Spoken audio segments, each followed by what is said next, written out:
Bonjour à tous, je suis ravie de vous retrouver sur Monaco Info. Voici sans plus attendre les titres de votre journal.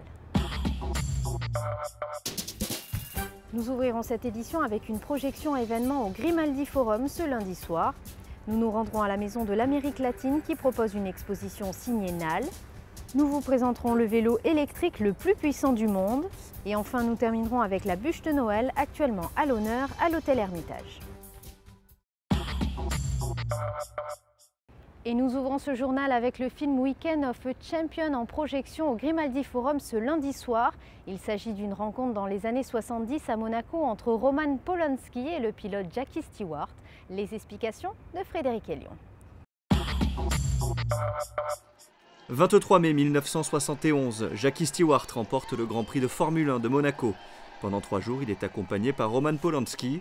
Le cinéaste réalise alors Weekend of a Champion, un documentaire dans l'intimité du pilote écossais qui ne sera quasiment jamais projeté. 42 ans plus tard, les deux hommes très bons amis se sont retrouvés au Grimaldi Forum lundi soir pour l'avant-première de Weekend of a Champion, projection organisée par les archives audiovisuelles de Monaco. Un film d'1h30 montrant la dangerosité du sport automobile et en particulier de la Formule 1 des années 70, avec les commentaires et analyses de Roman Polanski et Jackie Stewart. Je suis ravi, bien sûr. C'est une espèce de deuxième vie que ce film-là. Nous sommes très contents. Je suis ravi de retrouver Jackie en forme, comme à l'époque. Parlez-nous justement de cette amitié avec Jackie. Comment on parle de l'amitié? Ça dure déjà un bon moment. Et j'espère que ça va continuer jusqu'à que nous sommes là. C'est magnifique d'être de nouveau avec Roman. Il a fait un travail exceptionnel avec ce film et j'espère que vous l'apprécierez.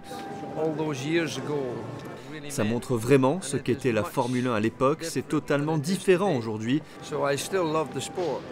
J'aime toujours ce sport, vous savez, mais quand vous voyez qu'il n'y avait pas de barrière entre la piste et les stands dans les années 70, vous comprenez le danger qui existait à l'époque.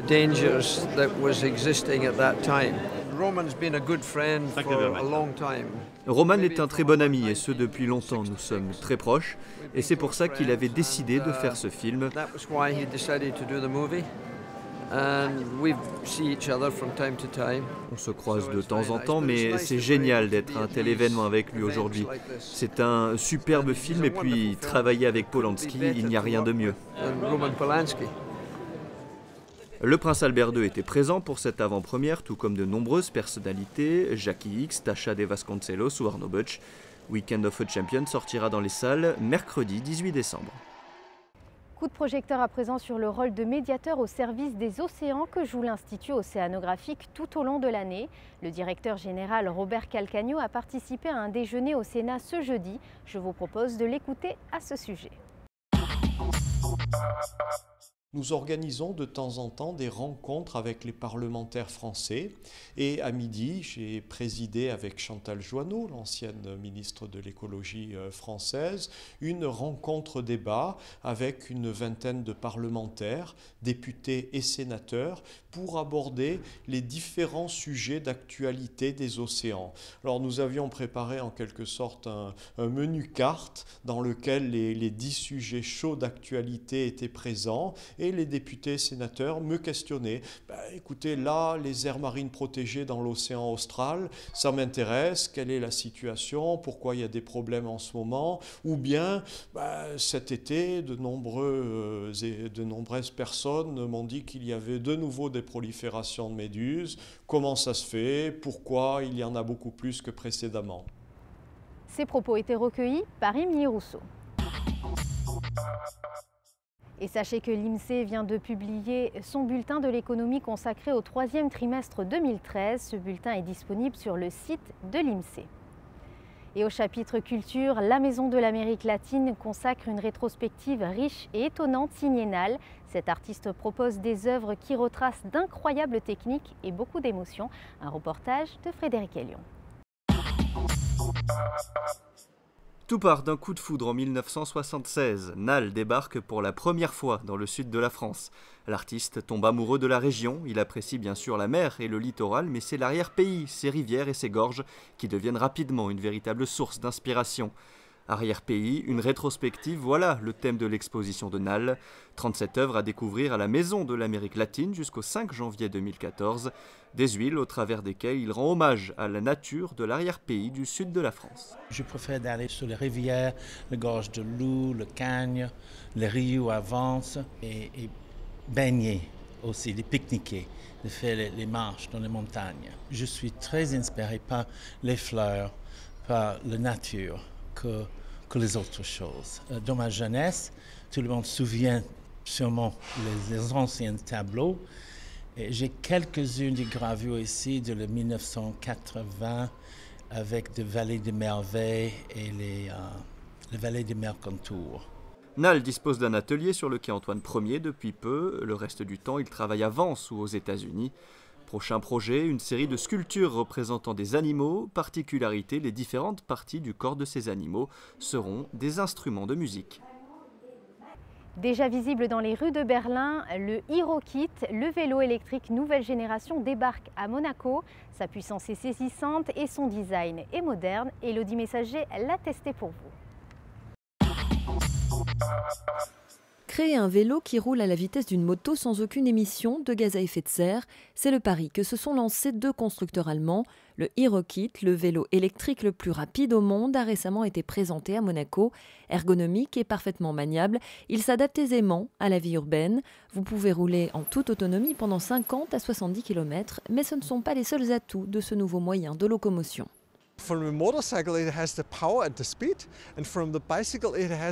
Le HeroKit allie la simplicité du vélo et la puissance de la moto et les émotions qu'elle vous procure. Les véhicules verts ne sont généralement pas très beaux, pas très sexy. Nous avons voulu créer un modèle plus attrayant au design moderne, sûr et facile d'utilisation, qui bien entendu n'est pas nocif pour l'environnement, qui ne pollue pas. Avec le HeroKit, vous pédalez aussi facilement en côte que sur un terrain plat.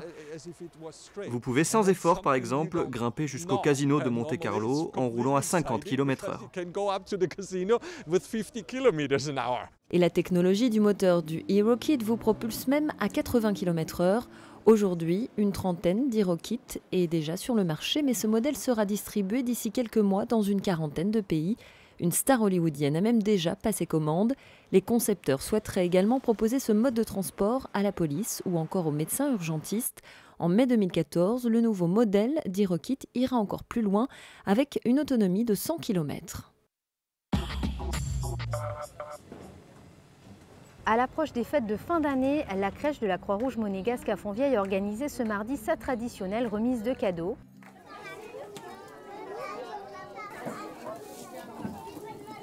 Vous le voyez sur ces images, le couple princier s'est ensuite rendu au foyer Princesse Charlène pour partager ce moment très festif avec les enfants. Et pour terminer cette remise de cadeaux, le souverain et la princesse Charlène étaient présents au siège de la Croix-Rouge monégasque. La princesse Stéphanie, quant à elle, a chaleureusement distribué des cadeaux au sein des différentes maisons de retraite de la principauté. Comme chaque année, la princesse est allée à la rencontre des seniors. C'est d'abord au Cap Fleuri que cette tournée conviviale a démarré, pour ensuite regagner Akietou dîner pour le plus grand bonheur des bénéficiaires. La bûche est le dessert incontournable de ces fêtes de fin d'année. Elle est mise à l'honneur à l'hôtel Hermitage. La création du chef pâtissier rend d'ailleurs hommage aux 150 ans de la Société des Bains de Mer. Émilie Rousseau vous en dit plus. Pour célébrer les fêtes de fin d'année et rendre hommage aux valeurs de la Société des Bains de Mer, le chef pâtissier de l'hôtel Hermitage et le chef étoilé, Joël Garraud, ont imaginé une création gourmande d'exception, un dessert que l'on va forcément retrouver sur toutes les tables en cette période de festivités. Il s'agit de la bûche, mais cette bûche-là a une saveur toute particulière puisque cette année, l'ASBM fête ses 150 ans. On a fait plusieurs essais avant d'arriver à ce résultat. On a réfléchi 2 bons mois, on a fait plusieurs essais, plusieurs dégustations pour arriver au résultat autant gustatif qu'au résultat visuel. Alors justement, au goût, qu'est-ce que ça donne? Au goût, alors on a du croustillant avec un croustillant praliné noisette du Piémont, donc très fort en goût. On a le crémeux citron de Menton, donc on utilise tout le citron, c'est-à-dire le jus et le zeste qui donne vraiment tout le parfum du citron. Et on a la mousse vanille Tahiti, donc la vanille Tahiti qui est une vanille très fleurie, un goût très fleuri qui est vraiment différent de la vanille Bourbon. Et donc on a recouvert tout ça d'un velours chocolat blanc. C'est quelque chose, on va dire, de très léger qui se mange facilement. Voilà. À servir frais, bien évidemment. À servir frais, bien évidemment. Consommer sans modération. Vous venez de l'entendre, plusieurs essais, plusieurs dégustations ont été nécessaires pour arriver à cette bûche dont les saveurs authentiques de région se mêlent au palais. Ce jeu de texture entre le croquant et le crémeux révèle un doux parfum de Noël. Un véritable plaisir pour les papilles à découvrir jusqu'au 31 décembre. Toujours dans l'esprit de Noël, la Force publique organisait son arbre de Noël à l'espace Léo Ferré ce dimanche. Près de 150 enfants ont participé à différents jeux aux allures de kermesse. Un spectacle suivi de la traditionnelle distribution de cadeaux ont fait le bonheur des tout-petits. Le Père Noël s'était également invité au musée océanographique. Après avoir plongé dans les aquariums, c'est par la façade du Temple de la Mer qu'il est arrivé bien avant l'heure.